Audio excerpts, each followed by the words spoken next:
also be practical. So I watched a Dr. Deep State episode this morning, and it was actually a really good one for me to watch because it kind of made me think a little differently about Jonathan Pageau and Jordan Peterson and stuff. And Peterson, I've always had a rational understanding of what he's doing. He's very Gnostic. Like, I've always understood that.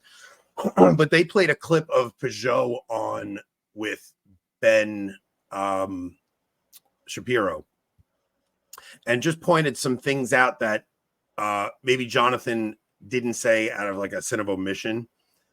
And it was very like, whoa, I didn't realize what he was doing there. Because I heard that interview when it first aired, and it just seemed like me being the way I am when we have guests on. I've had guests come on and say things I didn't agree with.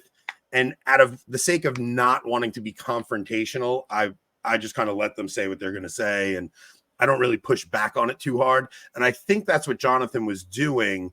But on a major theological issue, like especially the story of Cain and Abel, where the whole point of that story is to show how the firstborn rejects his birthright, or, Cain and Abel is God doesn't accept Cain's sacrifice, so he kills Abel. But Jacob and Esau, it's all of those firstborn stories are to show that God rejects the firstborn and then takes the secondborn in his place. And it has to do with the people of the old covenant being rejected and it going to the Gentiles. Like, all of those are typological stories about that. And Jonathan kind of backed off of that completely because he was talking to Ben Shapiro. And obviously you're not going to start having a theological debate about the people of, like who crucified Jesus and stuff like that. Who crucified who? Yeah. So like, I thought of it as just like an innocent thing, but I also, what it made me think about was the dangers in having conversations with somebody like that, where you would have a severe theological difference and not having the courage to say what's right. And even made me think, have I ever committed those sins of omission in my conversations out of the sake of cordiality, like just not wanting to have friction in like, even when we had Trent on the first couple times, I know a lot of people wished I had pushed back on him more on certain things. And it's hard to do when you invite someone on as a friendly conversation to go, have a heavy disagreement. I got to give Matt Fradd some credit for doing that with Andrew Klavan, whatever his name is, with the same-sex attraction stuff, because Andrew Klavan's son is gay and, married, or whatever you'd call that. And Matt gave a very reasonable pushback on it and gave the defense for it and stuff. But that's not easy to do. Like, you have to be very careful how you navigate situations like that. Well, I think also, like, because I forget, but isn't your temperament sanguine? Yeah. Oh yeah. So this makes perfect sense. I am a melancholic choleric, and I can turn my choleric side on and go after something and ask the tough questions if needed, because my brain is always saying, you got to get to the truth at the end of the day. But where I, shoot myself. We almost do it with Jeff the other night. Exactly. Like, I shoot myself in the foot because sometimes I can go too hard, but then maybe your weakness is just for like the sake of friendship, not like going too far. And maybe that's where we can all help each other in the interviewing process. It's like, okay, if we do want to like actually get some good guests on and actually really press them in a friendly way, but like really press them, I can be the bulldog on that, I guess. Yeah. So, and look, sanguines have to be careful of narcissism too, right? Because the thing is, anybody doing a show like this has to worry about narcissism, because it's like, it's literally my role in this whole thing. Keep you down to earth. Well, it's like, I'm getting on because I'm so interesting. Everybody listen to what I have to say, It's like, you have to have a little bit of narcissistic tendencies to do something like this. So you do have to be very careful. For me, I always think I've always been like a bit obnoxious. And the way I've always perceived it is, I grew up in a house with 9 kids, and I always had to do like extra to get the attention. So it was always doing wild stuff to get attention, because probably because my parents didn't give me enough attention as a kid. It's like set the house on fire or something. Yeah, well, I'd always do it if we were at parties. I would always be the loud one at the party, trying to get everybody's attention, doing something. Would be, bro. I've hung out with you. You still are. I know. Or in Stupidville, you yelled, "Where are the Protties?" Yeah, yeah. I was ready. Because if you get a couple of beers in me, like I'll literally go fight Protestants. Like you tried. Give Anthony beer. Give him beer. Oh, so what we're saying, Anthony, is in order for you to conduct a good interview, you need at least a few beers before you do the interview. Well, okay, so that's why Rob and I considered doing this on Friday nights for a while too, because you do it on a Friday night, you don't have work the next day, you kind of can sit back and have a beer. Like we did it with Rob had a beer or two when we had Michael Hitchborn and Paul List on the other night, because it does change the whole mood. Like I used to drink a beer all the time on the show, and I found myself saying things I was like the next day I was like, because I tried too hard to be funny. Can't hold his liquor. I tried too hard to be funny, and if I'm trying too hard to be funny, I'm not funny. I'm just mean sometimes. Like, yeah, I get that's that. Usually to be fair, that was mostly during trivia and against Jason. Yeah. And to be fair, that's oh no, Rob, I'm telling you, listen to me. When I go back and listen to the shows, by the way, you say listen to me all the time. That is true. These verbal crutches are so annoying.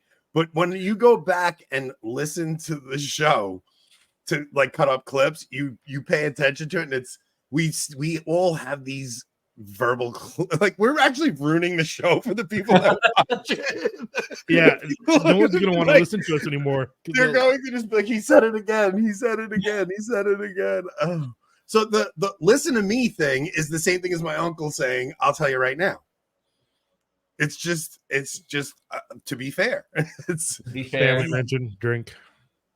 And anybody that's going to criticize us, I'd like to see you get on here twice a week, do 2 hours of original content, and see if you have any verbal crutches. Anthony, you guys they say you need to find one of the gay bars in Rome so you can look up Cardinal Radcliffe. We're going to do something with the Rupnik art. Do it, please, dude. I'm telling you, that could be the thing that spikes the next trad rise in the church. I'm not saying I'm gonna destroys the. I'm not gonna do anything that'll get me in trouble or arrested, but we will severely mock it. And so, like, we're going to do something with the Rupnik art at a CC. Like, it's. Thank you, Laura. Very kind of you. Yeah. So that whole episode I listened to was kind of about how maybe Pageau compromises himself, because I love Pageau. Like I'll never not. Yeah, I think he's a good actor. I think he's bringing a lot of people to think deeper about Christianity, things like that. Not in the same way as I see Peterson. Peterson, I think his benefit is that he gets people to think about scripture and take it seriously, but he presents a Gnostic Christ. Pageau, I don't think does that. I just don't like either of them. Well, that's but obviously you like people are gonna have different tastes. But the thing is, you've even said to me, like anybody. Well, that's the thing. Rob is me and Rob have talked about it. He goes, you know what? Honestly, I kind of have to leave those things to you because you kind of know what people actually want to listen to more than like Rob does have an easy distaste for things. You know, like it's just a part of his temperament. Yeah, I'm phlegmatic, melancholic, so. Ooh. I usually won't say it, but I just don't like most people or things. Yeah, he'll pretend for a very long time. He's been pretending for 3 years with me. No, I don't pretend.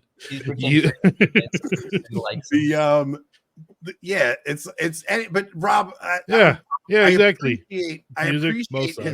I appreciate Rob's honesty in that. Like you guys, like Rob and I text about this stuff. He's like, I'm like, because I'll send something, and he's like, oh, it's like, dude, I'll literally say, oh, this is stupid, but you're probably right. That's what it comes down to. Like, look, I'm in my truck, seeing what the culture is talking about all day. You're doing work at work. Like it's not. We live in different worlds, so I kind of see what the cultural conversation is, and I'm seeing what's interesting. If I catch something interesting, I'm like, all right, let's bring this to a conversation, because it's also stuff that no other Catholics are talking about. It's usually you rarely see us talking about what everyone else is talking about. Like even tonight, yeah, we put that thumbnail up, but I haven't really talked about it. Molly's probably thrilled because she loves those shows when we don't even discuss the thing that we said we were going to discuss. What's a $2 chuck? But these shows are also the ones where Rob wants to kill me because he has to change the thumbnail and he has to change the title of the video. And yeah. Oh, okay. So my critique of Jonathan Pageau: 1, Anthony likes him too much. That's just not a good sign. 2, I had never watched or listened to him until we played that clip of him on the show the other day. Turns out can't stand his voice at all. Nope. Grates on my ears. And that's really about it. Anthony. What's interesting about him is English is his second language, so he does a little bit of up talk like the French do. He's the Orthodox guy, right? He's Eastern Orthodox. Okay, look, so 3, he's Orthodox, and 4, is he French Canadian? I believe so. Yeah. Well, there you go. Right. That's why. Yeah. Canadian. But I do like some of the typology that he discusses in scripture stories. There's a bunch of stuff that I enjoy that he does. You know, I've never thought of things symbolically like he does, and it's as long as it doesn't disalign with Catholicism, I like it. No, I also hate verbs: running,